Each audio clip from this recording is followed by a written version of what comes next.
मेरा ये मानना रहा है कि जब हम यहाँ पर आए तो एक साथ आए और जब कश्मीर जाएंगे तो एक साथ जाना चाहिए जी। उसके लिए सरकार पर प्रेशर लाना जरूरी है। आर.के. भट्ट जी हैं वितस्ता के, जो आप जानते हैं यूथ ऑल इंडिया कश्मीर समाज के प्रेसिडेंट हैं।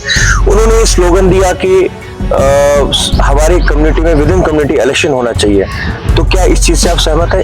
बहुत 100% सहमत हूँ मैं, क्योंकि ये देखा गया है कि कुछ लीडर्स हम पर थोपे जाते हैं, पैराशूट लीडर्स आते हैं। मैं आर.के. भट्ट जी के इस विचार से 100% सहमत हूँ, इलेक्शन होना चाहिए। आप देख रहे हैं द राइट न्यूज और मैं Rohit Bhatt. The right conversation में हमारे साथ बातचीत करने के लिए हमारे साथ आज रवि जोगी जी हैं, जो कि पब्लिसिटी और ऑर्गेनाइजिंग सेक्रेटरी हैं ZDPC के और सोशल एक्टिविस्ट हैं। सबसे पहले आपका स्वागत है द राइट न्यूज में। नमस्कार, आपका भी स्वागत है। मैं अपने दर्शकों को प्यार भरा नमस्कार करता हूँ।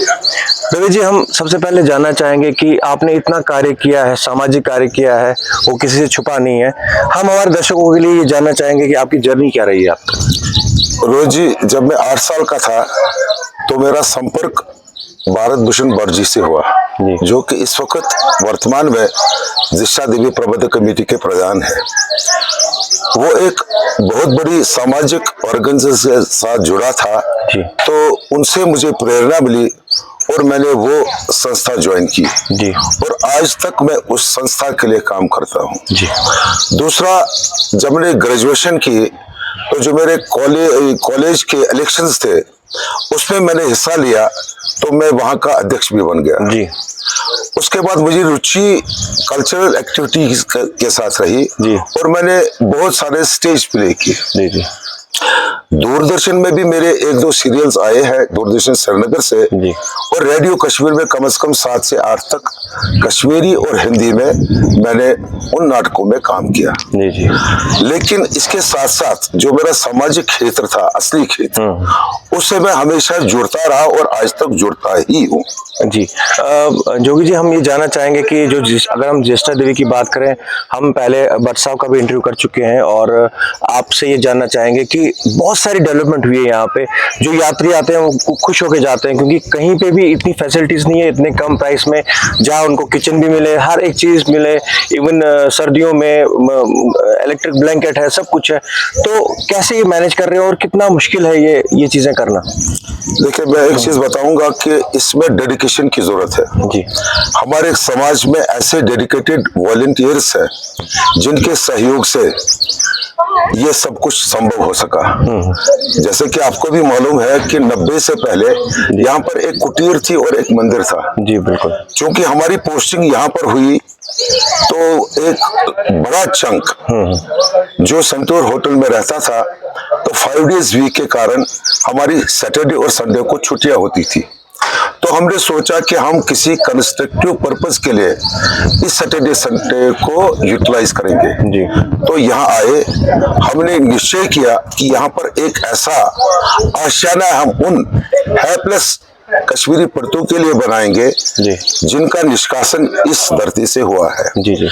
तो ये मन में ये बात रहकर हमने लोगों से सहयोग मांगा, आर्थिक सहयोग, तन मन धन से उन्होंने हमें पूरा सहयोग दे दिया और हम इस मुकाम पर पहुंचे कि आज हमारे पास कम से कम 35 कमरे हैं। जी जी। 3 हॉल्स हैं, एक हवनशाला है, एक लंगर है।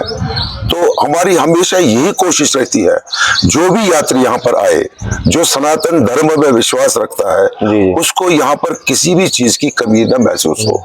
इसके लिए हमने हर एक रूम्स में यूटेंसिल्स रखे, गैस सिलेंडर्स रखे और गीजर रखा, इलेक्ट्रिक ब्लैंकेट्स रखी, ताकि उनको कभी भी, चाहे वो सर्दियों में आए, असुविधा का शिकार ना होना पड़े। हमने यहाँ पर एक प्रोविजन स्टोर भी बनाया है ताकि नीचे जाना ना पड़े कुछ सामान लाने के लिए। आगे भी हम इसमें और क्या क्या हम कर सकते हैं, इसके लिए हम प्रयासरत हैं। जी योगी जी, हम आपसे जानना चाहेंगे, आप समाज से भी जुड़े हैं और समाज में जो उथल पुथल हो रही है, जितनी भी डेवलपमेंट्स हो रही हैं वो आपसे छुपी नहीं है, वो आप सब जानते हैं।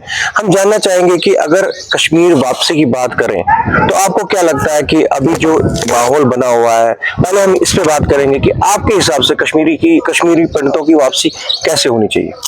देखिए, शुरू से मेरा ये मानना रहा है कि जब हम यहाँ पर आए तो एक साथ आए, और जब कश्मीर जाएंगे तो एक साथ जाना चाहिए। जी उसके लिए सरकार पर प्रेशर लाना जरूरी है।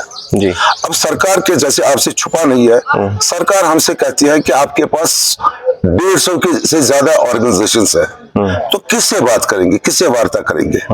तो मैं अपनी उन ऑर्गेनाइजेशन से अपील करता हूं जो अच्छा कार्य करते हैं। हमारा एम एक होना चाहिए, हमारा लक्ष्य एक होना चाहिए, हमारा लीडरशिप एक होनी चाहिए। तभी हम सरकार को ये दिखाएंगे कि हमें क्या चाहिए, हम किन परिस्थितियों में वापस अपनी जन्मभूमि पर जा सके। मेरा हमेशा सोशल मीडिया में यही पोस्ट रहता है, common platform, one leader, one aim. जी, ये आपने वन लीडर की बात की। रिसेंटली RK भट्ट जी हैं, वितस्ता के, जो आप जानते हैं, यूथ ऑल इंडिया कश्मीर समाज के प्रेसिडेंट हैं। उन्होंने ये स्लोगन दिया कि हमारी कम्युनिटी में विद इन कम्युनिटी इलेक्शन होना चाहिए। तो क्या इस चीज से आप सहमत है? बहुत 100% सहमत हूं मैं, क्योंकि ये देखा गया है कि कुछ लीडर्स हम पर थोपे जाते हैं, पैराशूट लीडर्स आते हैं। मैं RK भट्ट जी के इस विचार से 100% सहमत हूं।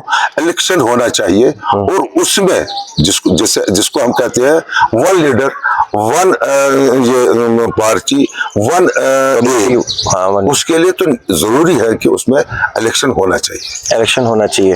जी, अगर हम बात करें, अभी यूनिटी की बात होती है, आपने यूनिटी की बात की, तो हम जितने भी हमारे इसमें लीडर आते हैं, हमारे समाज के लीडर आते हैं, हम उनसे ये सवाल जरूर करते हैं कि क्या कश्मीरी पंडित यूनाइटेड है? लेकिन उनका जवाब ऑन कैमरा हमेशा आता है, हम सब एक है।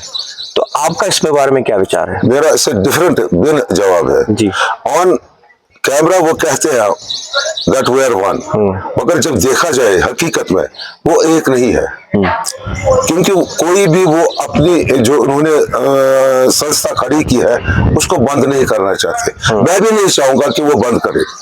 मैं कहता हूं कि सारी संस्थाएं मिलकर एक अम्ब्रेला ऑर्गेनाइजेशन बनाए, जिसमें सारी ऑर्गेनाइजेशन के कॉमन पॉइंट्स जो होंगे उसको इम्प्लीमेंट करवाए, उसी से एक लीडर चुना जाए। मैंने पहले एक बार ये भी कहा था, हमारी एक संस्था है, वो कहते हैं temples and shrines bill pass होनी चाहिए।